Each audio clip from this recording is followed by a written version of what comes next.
Orbital, बहुत से लोग ऑर्बिटल बोलते हैं, बहुत से लोग ऑर्बिटल्स बोलते हैं। तो ऑर्बिटल्स वेव फंक्शन और for electron and atom has no physical meaning. It is simply a mathematical function. It is simply of the mathematical function of the coordinates of electron. However, the different orbitals, the parts corresponding wave function. It is called wave function. Orbitals are shape S, P, D. F shape are the leaf-like structure, but S orbital are two types divides of the depends upon the nodal plane. According to German physicist Max Born, is sequence of wave function Sai square, उन्होंने Sai square का wave function को plot करते हुए orbitals के बारे में बताया था और ऑर्बिटल्स के स्ट्रक्चर फॉलो अप किए थे। ऑर्बिटल में हेलो श्रोडिंगर इक्वेशन जब फॉलो अप हो जाएगा तो उसमें साई स्क्वायर एंड साई का सिग्निफिकेंस है, तो साई स्क्वायर और साई स्क्वायर सिग्निफिकेंस में आपको उसका पूरा सिग्निफिकेंस बताया जाएगा कि साई की वैल्यू कहां पर निकाली गई। 3 डायमेंशनल बॉक्स में एक्स वाई जेड तीनों लेते हैं, उस एक्सिस में इलेक्ट्रॉन का जो है ना दोनों तरफ से एक्स स्क्वायर फिर वाई स्क्वायर फिर जेड स्क्वायर जो भी कॉन्स्टिट्यूशन है वो श्रोडिंगर ने उसको अच्छे से प्रूव करके एक फार्मूला दिया था। उस फार्मूला में उन्होंने प्रूव कर दिया था कि जो साई फंक्शन है वो हमेशा जो प्लॉन्क कांस्टेंट्स और पाई स्क्वायर की वैल्यू के बराबर होता है। वो तो हम आगे अभी थोड़ा सा पढ़ेंगे, हम केवल अभी स्ट्रक्चर ऑफ द ऑर्बिटल्स और ऑर्बिटल के बारे में पढ़ेंगे। ठीक है, जैसे आप देखते हैं कि S orbital boundary surface diagram में 1s and 2s orbital 1s orbital, अब 1s ऑर्बिटल का स्ट्रक्चर आपको देखा होगा ओनली स्फेरिकल होता है। ओके, ओनली स्फेरिकल होता है, spherical 1s and 2s। The energy level diagram of the 1s after that the 2s। Electron cloud है, इलेक्ट्रॉन क्लाउड न्यूक्लियस। तो 1s 2s का स्ट्रक्चर जो होता है वो आपका जानते हैं आप लोग स्फेरिकल होता है, बट जो p होता है p को हम डिवाइड करते हैं px py and pz, py px py pz। Generally जब हम इलेक्ट्रॉन को ऑर्बिटल्स में भरेंगे तो हम उसका सीक्वेंस देख लेंगे। अभी हम एनर्जी लेवल डायग्राम आपको दिखा देंगे 1s 2s 2p3। Okay student, ये 1s के लिए हो जाता है, ये 2s, ये pxy 2px और 2pz। तो स्ट्रक्चर की बात करते हैं तो स्ट्रक्चर में जो आ जाता है ये s का स्फेरिकल होता है और p का डैम्बल लाइक होता है। Dumbbell like structure ps structure x, अब x और y यहाँ पर देख लेते हैं px है, तो जैसे जैसे कंडीशन ये आती है आप उसी को फॉलो अप करते चले जाते हैं। जैसे px है एक्सिस उन्होंने दे दिया, py का x मान लेते हैं हमारा ये x हो गया, यहाँ पर ये px की ऑर्बिटल्स का ये इलेक्ट्रॉन ओवरलैपिंग करेंगे। ठीक है, ये इलेक्ट्रॉन ओवरलैपिंग करेंगे 2pxy, y हो जाएगा, ये z एक्सिस के लिए हो जाएगा, इसको जरूरत पड़ती नहीं है आपको। इसी तरह दूसरा करेंगे तो y के लिए हो जाएगा, यहाँ पर y कर देते हैं, या ऊपर वाला y कर दीजिए। ये इलेक्ट्रॉन एक्सिस में राउंड करने के बाद अपनी जगह पर फिर से आ जाता है, ये हो जाता है आपका ये px का हो गया, ये py का हो जाएगा और ये लास्ट में आपका pz का हो जाएगा। एनसीईआरटी में इसके दूसरे तरीके से दिया है, नोडल प्लेन के अनुसार दिया है। तो नोडल प्लेन अगर अकॉर्डिंग टू नोडल प्लेन करेंगे, नोडल प्लेन करते हैं तो प्लेन ऑफ द सिमेट्री में कंडीशन में just opposite for the way of the directional for the electron overlapping, electron की overlapping plane of the axis. Plane of axis का मतलब कोई भी कंपोनेंट्स के बीच में ये रखें और इसमें एक्सिस के पास जब ऊपर नीचे कर देंगे तो प्लेन ऑफ सिमेट्री पर डिपेंड करेगा। आपके एनसीईआरटी बुक में भी दिया हुआ है और आपके पास जो बैट्स होगी उसमें भी दिया हुआ है। ये तीनों का स्ट्रक्चर जो है पी एक्स, पी वाई और पी जेड का। और जब लास्ट में आते हैं तो यहाँ पर एनर्जी लेवल डायग्राम जो होता है वो किसका होता है, डी का होता है।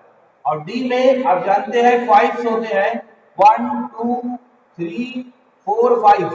नंबर 1 को हम हमेशा इसमें जो भी ऑर्बिटल्स होंगे वो डिपेंड्स करेंगे हमारे डी पर।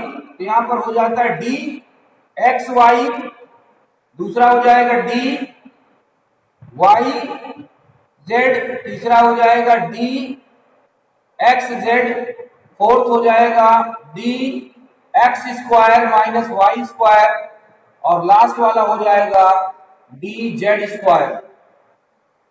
5 टाइप्स के होते हैं ये, 1 2 3 4 5। डी एक्स वाई ये अलग अलग हो जाता है, D X Y, Y Z, Z X, तो वो अलग अलग कंडीशन पर ये दोनों फॉलो अप हो जाते हैं।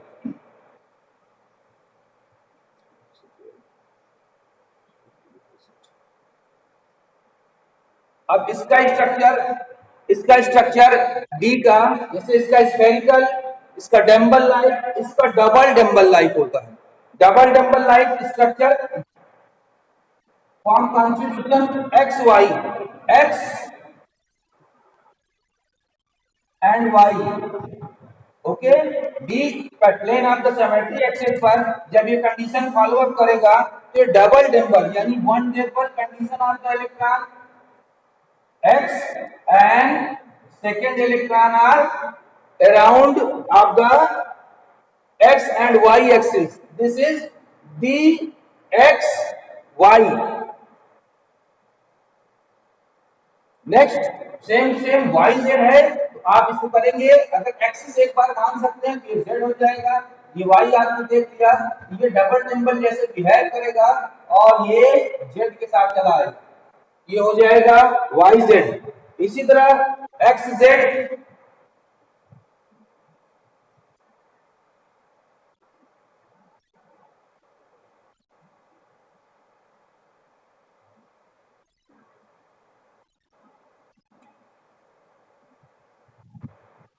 ठीक है स्टूडेंट। अब इसमें एक्स स्क्वायर और माइनस वाई एक्स स्क्वायर में एक्स हो गया, ये वाई हो गया। प्लेन ऑफ द सिमेट्री अगर नहीं रखेंगे तो plane of the symmetry axis condition पर ऊपर नीचे करके दोनों में ये जैसे इसका बना था उसी तरह ये करके आपका एक्स स्क्वायर ऐसे बन जाएगा। हायर में आप देखेंगे तो हायर में यही स्ट्रक्चर जो है, यानी इलेक्ट्रॉन की जो नोडल प्लेन हो जाती है डबल हो जाती है, डबल होने की वजह से X square and Y square axis prove करता है नोडल प्लेन पर। अब सबसे इंपॉर्टेंट जो स्ट्रक्चर होता है आपका D Z square. D Z square राउंडेशन condition of the nucleus is representation of the Z,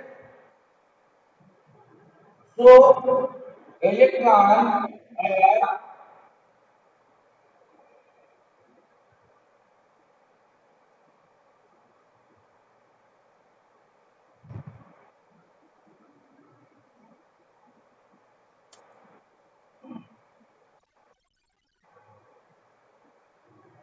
structure नहीं आ रहा है क्या बेटा?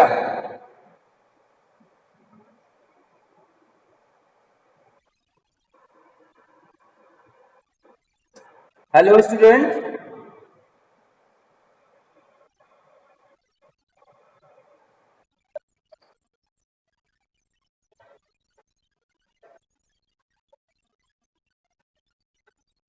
अच्छा इसमें शो नहीं हो रहा क्या?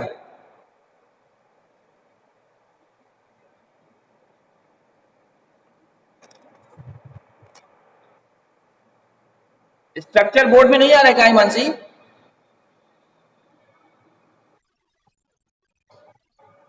लाइट कम आ रही होगी ना थोड़ा सा।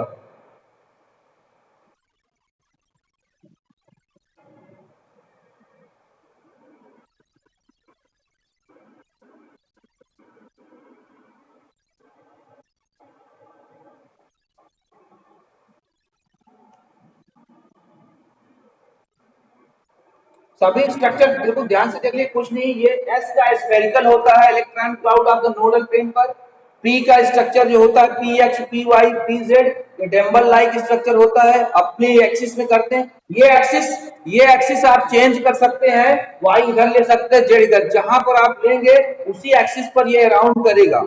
ठीक है, क्योंकि यहाँ पर इसका जो इसका नेम है P X P Y P Z, ये लास्ट में जब डी वाला आते हैं तो D X Y Y Z Z X, D X square minus Y square D Z square. तो ये आपको जो सिंबलाइजेशन है वो अपने हिसाब से इसको सेट करना पड़ेगा।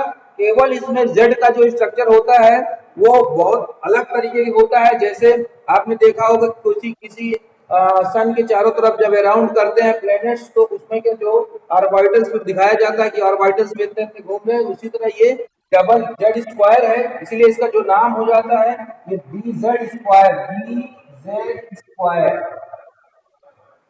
Yes,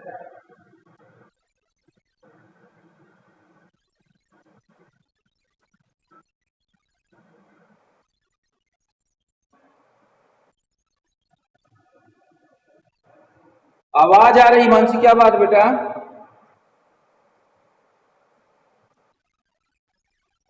The energy of the orbital increase,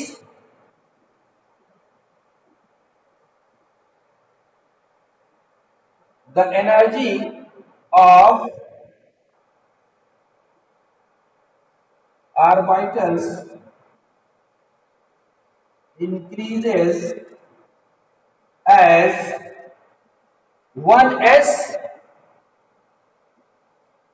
less than 2s equal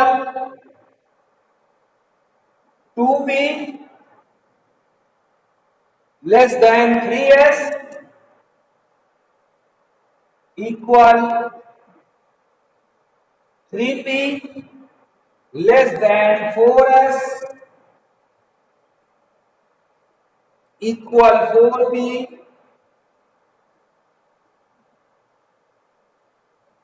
equal 4d equal 4f. Energy level diagrams for the electronic cell of hydrogen atom and the multi-electronic atoms.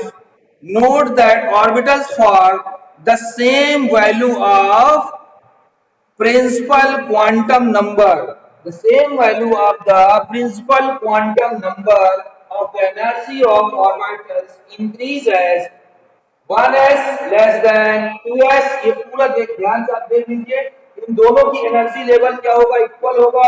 3s 3p का भी equal होगा, 4 4 जहां पर है वो 4 का भी equal होगा।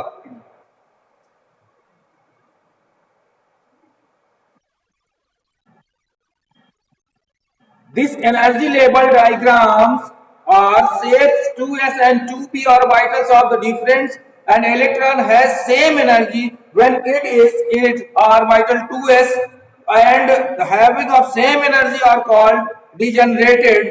The 1s hydrogen atom and corresponding for the 1s and 2s component.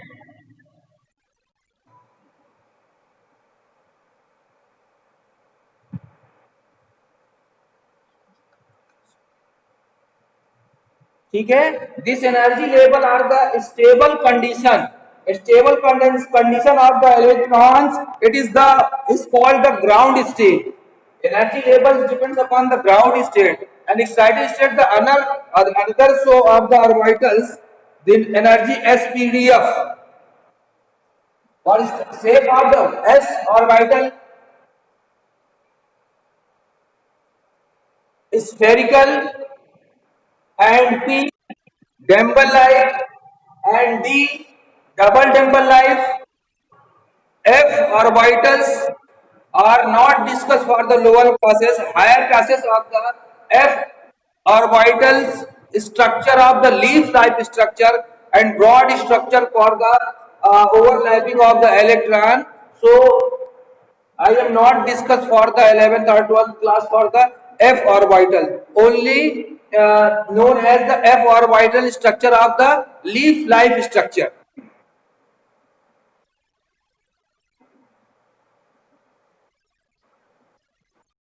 Yes.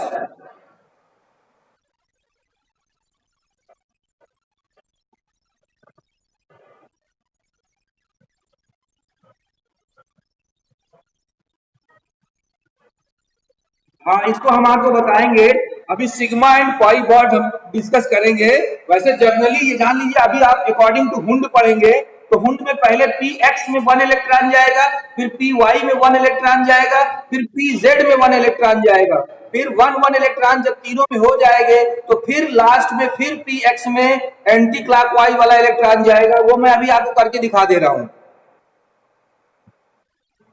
ठीक है।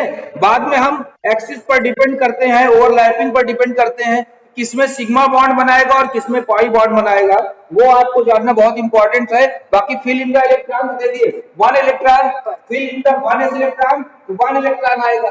Second anti clock, clock by anti clock, और जैसे ही एक्स में जाएगा, पी में जाएगा, वन वन इलेक्ट्रॉन ऐड होगा, ये वन वन इलेक्ट्रॉन ऐड होगा। ठीक है। नेक्स्ट इलेक्ट्रॉन आएगा तो फिर यहाँ आएगा, फिर ये आएगा, फिर इसके बाद जैसे ही ये फिल हो जाएगा फिर हमारा डी में आएगा। हम इसको बता रहे हैं, आप स्ट्रक्चर नोट कर लीजिए, फिर बताएं।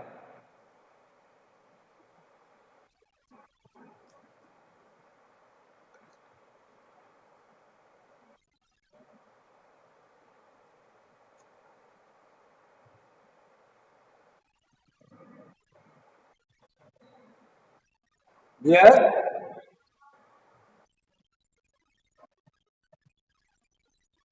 तो बेटा कोई प्रॉब्लम नहीं, आप उसको कर लीजिएगा। मैं बोल रहा हूं ना, आप केवल जो आपका जो टॉपिक रिड्यूस सिलेबस में है उसको अंडरलाइन कर लीजिएगा, तो आपको ये पता रहेगा कि हमारे जो एग्जाम है या हमसे जो कुछ पूछा जाएगा तो वो रिड्यूस सिलेबस के अनुसार पूछा जाएगा। ठीक है, तो वो आपके लिए बेटर होगा।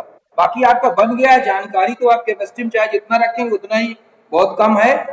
ठीक है। जितना ही आप आगे बढ़ते जाएंगे उतना ही आपको लगेगा कि अभी हमें बहुत कम नॉलेज है। तो ये केमिस्ट्री है, इसमें कोई प्रॉब्लम नहीं है, बट रिड्यूस सिलेबस में जो टॉपिक्स है इसीलिए मैं एक थोड़ा सा अलग से सेट कर रहा हूँ, वो आपको मैं एक दिन पीडीएफ दे दूंगा। आप अच्छे से उसको देख लीजिएगा, चाहे रफली चाहे फेयरली आप उसी में ऐड कर लीजिएगा जो अगर टॉपिक छूटा हुआ है। क्योंकि अब जो टॉपिक्स हमको मिले हैं उस टॉपिक को हमको केवल अच्छे से डिस्कस करना है। उसमें बहुत से टॉपिक छूट गए, वो आप देख रहे हो, एनसीईआरटी में भी है, गाइड्स में है, तो उसकी कोई प्रॉब्लम नहीं है।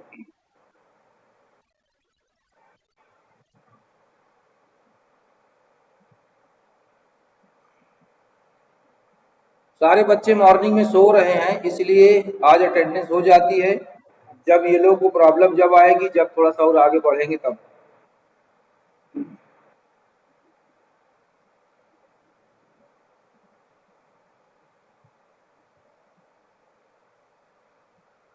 देखिए, एनर्जी लेवल डायग्राम के थ्रू अब अगर आप जान रहे हैं तो अभी आप हम पढ़ेंगे अकॉर्डिंग टू वुंड्स और according to Aufbau fill in the orbitals in the electron. तो जनरली मैं आपको पहले एनर्जी लेवल के अनुसार आपको बता रहा हूँ कि एनर्जी लेवल जो डिपेंड करती है वो एनर्जी लेवल का एक ग्राफ बनता है। उस ग्राफ में 1s लोएस्ट एनर्जी होती है, तो वो आपको एनसीईआरटी में भी देखिएगा, ए बी करके ग्राफ दिया गया है, एक साइड दिया गया है स्मॉल ए, ऐसे करके दिया गया है स्मॉल बी ए बी, और ये जो यहाँ पर लेबल बना दिया गया है, ध्यान से देखेंगे तो वहां पर एक लेबल दिखाई देगा 1s एंड 1s यहाँ पर लिखा रहेगा। मान लेते ये भी 1s है और ये 1s है, और आगे ऊपर पढ़ेंगे तो 2s 2p के लिए हो जाएगा, ये दूसरा एनर्जी लेवल है।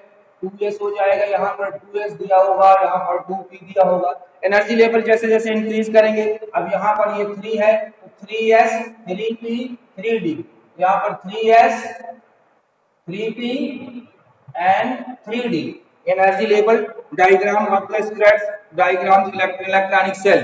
ठीक है, तो 2s हो गया, फिर 2p 3s 3p। बट जब बी वाले कंडीशन में ऑब्जर्व किया गया, यहाँ पर कई कंडीशन फॉलो अप हुई, इस कंडीशन को फॉलो अप के थोड़ा थोड़ा डिफरेंस आया। जैसे 1s के बाद यहाँ पर आया आपका 2s। अब ध्यान से देखिए, 2s के बाद थोड़ा सा ऊपर है जो यहाँ पर दिया गया है आपका 2p। ठीक है, मतलब उसका एनर्जी लेवल उससे कहीं ना कहीं से ज्यादा इंक्रीज हो रहा है। फिर 3s 3p, यहाँ पर उन्होंने क्या कर दिया है, ये 3s हो जाता है, 3s के बाद यहाँ पर 3p हो जाए, तो मतलब थोड़ा सा एनर्जी लेवल s से p का हमेशा हायर होगा। ठीक है, और 4s और 4d, तो ये एनर्जी लेवल डायग्राम के अनुसार है। 1s 2s equal to p, equal है ये दोनों, 3 3 जहां पर आ गया वो 3 वाले इक्वल है दोनों। 4 वाले ये 4 एनर्जी लेवल डायग्राम। इसी एनर्जी लेवल डायग्राम को अच्छे से समझाने के लिए उन्होंने ऑर्बिटल्स को fill in the electrons and depends upon the quantum number, magnetic quantum number and azimuthal quantum number and principal quantum number पर डिपेंड करते हुए बताया। अगर कोई भी इलेक्ट्रॉन की फिलिंग देते हैं हम और उसमें हम देख रहे हैं कोई भी इलेक्ट्रॉन, मान लेते हैं फ्लोरीन 9 है, फ्लोरीन 9, अब फ्लोरीन 9 का अगर आप इलेक्ट्रॉनिक कॉन्फ़िगरेशन करेंगे तो 1s2 2s2 2p5, 1s2 2s2 2p5। अब इसको हम फिल इन द ऑर्बिटल्स में जब शो अप करेंगे तो 1s के लिए जब इलेक्ट्रॉन बनेगा तो 1s में आप देख रहे हैं 2 इलेक्ट्रॉन है तो यहाँ पर 1s हो जाएगा, एंटी क्लॉकवाइज और एंटी क्लॉकवाइज बनेगा। एनर्जी लेवल डायग्राम पर जाएंगे ये 2s के लिए हो जाएगा, 2s में भी इलेक्ट्रॉन आपके क्लॉकवाइज और एंटी क्लॉकवाइज। ओके, एंड 3 देख रहे हैं एनर्जी लेवल, ये हायर एनर्जी लेवल की ओर बता रहा हूँ, जस्ट अपोजिट भी हो सकता है, मतलब एनर्जी लेवल ऊपर की ओर इंक्रीजिंग दिखा सकते हैं। ये एनर्जी लेवल है जो कि इंक्रीजिंग ऑर्डर में है एनर्जी लेवल। अब P है तो Px, Py एंड Pz। अब आप देखिए ध्यान से, मैं इसमें सबको आपको अच्छे से बताता हूँ आपको इलेक्ट्रॉन कैसे फिल करना है, और अगर किसी इलेक्ट्रॉन के बारे में पूछता है तो आपको बताना कैसे। सिंपल अगर आपसे कहा जाएगा तो आप देख रहे हैं यहाँ पर 5 इलेक्ट्रॉन है, तो 5 इलेक्ट्रॉन आप फिल कैसे करते हैं। 1 देखिए ये electron number 1, electron number 2, electron number 3 4 5 6 and 7, ये 4 तक तो यहाँ क्लियर है। ये 5 होगा, ये 6 होगा, ये 7 होगा। अब इसके बाद ये 8 नंबर इलेक्ट्रॉन होगा और ये 9 नंबर होगा इलेक्ट्रॉन। ध्यान से देख लीजिए आप लोग, इससे अभी जब क्वांटम नंबर निकालेंगे अगर आप वैसे फिल कर देते हैं पहले क्लॉकवाइज फिर एंटी क्लॉकवाइज, ये हमेशा एक नया सिस्टम ये होता है जब किसी भी नए ऑर्बिटल में इलेक्ट्रॉन फिल होता है तो पहले इलेक्ट्रॉन क्लॉकवाइज जाता है, ठीक है, और जैसे वो ऑर्बिटल का लास्ट ऑर्बिटल फिल हो जाता है एंटी क्लॉक वाला इलेक्ट्रॉन वहां जाता है। अगर पूरा हो जाता तब तो ठीक है, अगर नहीं पूरा होता तो बाद में वो हाइब्रिडाइजेशन के थ्रू एक्साइटेड स्टेट में कंप्लीट करने की कोशिश करता है। बट हमको केवल ग्राउंड स्टेट देखना है, तो ग्राउंड स्टेट में अपने इलेक्ट्रॉन अपने ही ऑर्बिटल्स में रहेगा। जैसे यहाँ पर देखो 1s 2s और यहाँ पर हो रहा है आपका क्या 2p। अब 2p में ये क्या हो गया px, ये हो गया py और ये हो गया pz। ओके, अब आप देखिए अगर इसमें किसी भी, क्योंकि जैसे आप इसके आगे थोड़ा सा आगे हम क्वांटम नंबर पढ़ेंगे तो उस क्वांटम नंबर में आप ये देखेंगे किसी भी पर्टिकुलर एक इलेक्ट्रॉन का 4 क्वांटम नंबर पूछा जा सकता है। अगर इसमें पूछ दिया कि क्लोरीन के 7th इलेक्ट्रॉन का सारा कैरेक्टर बताइए, तो 7th इलेक्ट्रॉन में अगर स्टूडेंट ने ध्यान नहीं दिया, अब बोल दिया 1 2 3 4 5 6 7, अगर इसको 7 बोल दिया तो आप वहां पर पूरा क्वांटम नंबर भी गलत हो जाएगा और उसका जो फिलिंग का इलेक्ट्रॉन है वो भी गलत हो जाएगा। इससे पूछ सकता है कि इसमें 7th इलेक्ट्रॉन कौन सा है जो पहले क्लॉकवाइज है कि एंटी क्लॉकवाइज है, इसका डायरेक्शन कैसा है, ओरिएंटेशन कैसा है, सेल उसमें कितनी है, ऑर्बिट कितना है, मैग्नेटिक फंक्शन कितना है। तो अगर इसमें देखिए फ्लोरीन का 7th इलेक्ट्रॉन जो है, 7th इलेक्ट्रॉन कौन सा है और उसका क्या ओरिएंटेशन है, तो आप देखिए ध्यान से, ये हो गया आपका फर्स्ट, ये सेकेंड, ये थर्ड, ये फोर्थ, ये फिफ्थ, ये 6, ये 7, यानी 7th इलेक्ट्रॉन जो है आपका ये वाला 7th इलेक्ट्रॉन है। 7th इलेक्ट्रॉन कौन सा है क्लोरीन का, ये लास्ट वाला है। तो लास्ट वाले में आप अगर ऐसे आप बताते 1 2 3 4 5 6 7 तो py में आ जाता, और यहाँ पर क्या आ रहा है pz में आ रहा है। अब pz पहली बात तो हमने ऑर्बिटल्स बता दिया कि उसका pz है तो एक्सिस निकल आएगा, उसके बाद इसका देखो डायरेक्शन समझ में आ जाएगा, ये क्लॉकवाइज है, ठीक है, ये क्लॉकवाइज है। अभी क्वांटम नंबर मैं नहीं बताया, नहीं तो आपको इसमें से सब कुछ पता चल जाता है। जैसे ये है तो 2 में है, जिसका n नंबर जो हो जाता है वो आपको क्या हो जाता है 2 हो जाता है। आगे एजीमुथल निकालना होता है, लास्ट में है ये l के लिए p, l का मान हमेशा p के लिए 1 होता है, यहाँ पर 1 हो जाता बेटा। अगर यहाँ पर मैग्नेटिक क्वांटम नंबर की बात आते तो मैग्नेटिक क्वांटम नंबर यहाँ पर ये 0 होता है, ये -1 होता है, ये +1 होता है। तो ये वाला इलेक्ट्रॉन है, इसलिए इसका यहाँ पर मैग्नेटिक क्वांटम नंबर क्या हो जाता, +1 हो जाएगा। अब इसको अच्छे से समझाएंगे। अब इसमें लास्ट बचता है स्पिन क्वांटम नंबर, तो स्पिन क्वांटम नंबर रिप्रेजेंट करते हैं S से। अब ऊपर की ओर है तो क्लॉकवाइज है, इसलिए +1/2। ये देखिए 4 क्वांटम नंबर आपका किसी भी एक इलेक्ट्रॉन का पूरा कंप्लीट आ गया।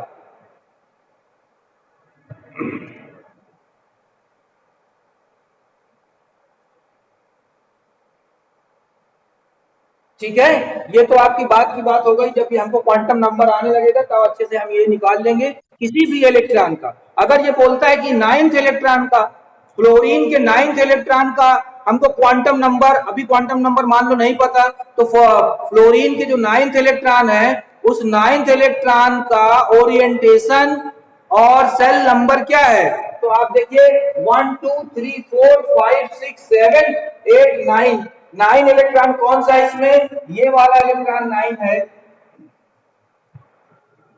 ये आपका 9th इलेक्ट्रॉन है।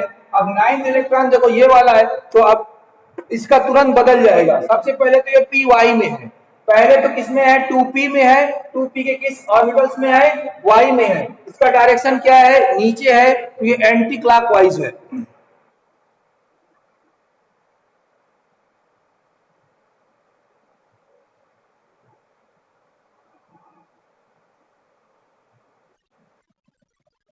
हाँ बेटा बताओ।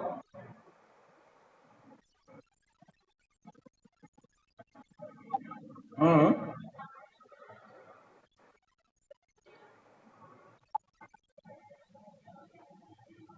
हाँ बेटा, जो एनर्जी लेवल है वो अकॉर्डिंग टू डायग्राम पे जब देखा गया तो जो देखा गया कि 1s का दोनों का सेम एनर्जी लेवल, और जब 2 आ रहा है तो 2 में 2 2 जो भी आ रहा है वो सेम है, 3 आ रहा है तो 3 3 का सेम है। इसमें ध्यान से देखो, 1s 2s, 2 2 कॉमन हो गया, एक मिनट, 2 2 कॉमन हो गया, इक्वल हो गया, 3s 3p, ये भी है 3 3 है, ये भी इक्वल हो गया, 4 4 4, ये भी हो गया, इक्वल हो गया।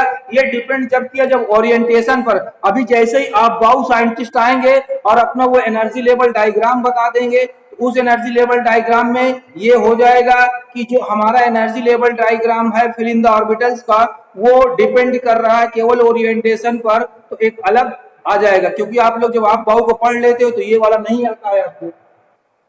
ठीक है, समझ में आया।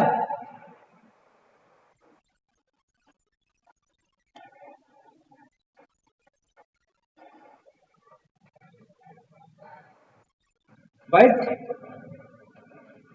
ज्यादा क्लोज जब हो जाती, जब हम आप बाहु के बारे में जान जाएंगे ना। अभी तो जब हमने ऑर्बिटल्स का डिफिनेशन देखा तो ऑर्बिटल डिफिनेशन में ये देखा गया कि जब हमारे पास यहाँ पर जो इसका प्रिंसिपल क्वांटम नंबर है, तो प्रिंसिपल क्वांटम नंबर जिसका सेम आएगा उन्होंने ये बताया कि एनर्जी लेवल सेम होगी। बट जब आप बाहु आए उन्होंने अपना एक एनर्जी लेवल डायग्राम दिया, जो स्ट्रक्चर दिया था, अभी हम बताएंगे कल इसके बारे में। आप बाहु ऐसे ऐसे करके आपने देखा होगा, डायग्राम बना रहता है ना, तो उस डायग्राम से तब ये प्रूव हुआ कि एनर्जी लेवल कभी भी इसका सेम नहीं हो सकता। जो कि जो 2 है तो 2 का सेम हो गया, 3 है तो 3p का सेम हो गया। ठीक है, तो वो आप बाहु, जब हमें आप बाहु के बारे में जानेंगे, उनका एनर्जी लेवल देखेंगे, order of the feeling of orbitals, वो ऑर्बिटल्स को जो फीलिंग उन्होंने प्रूव कर दिया, तभी तो उन्होंने कहा कि लास्ट में जब ऐसे जाएगा, देखो 3s इलेक्ट्रॉन डायरेक्ट आ जाता है 4p इलेक्ट्रॉन। ठीक है, वो इलेक्ट्रॉन डिपेंड करता है, ऐसे देखो 1 2 3 4, अब यहाँ पर 2s हो गया, 2p हो गया, ऐसे करके आ गया। ठीक है, अगर लास्ट वाला बनाएंगे ये 4 हो जाएगा। ये सारे यस है, एस एस एस, ये p है, ये भी p है, ये भी p है, ये d है, और ये आपका f है।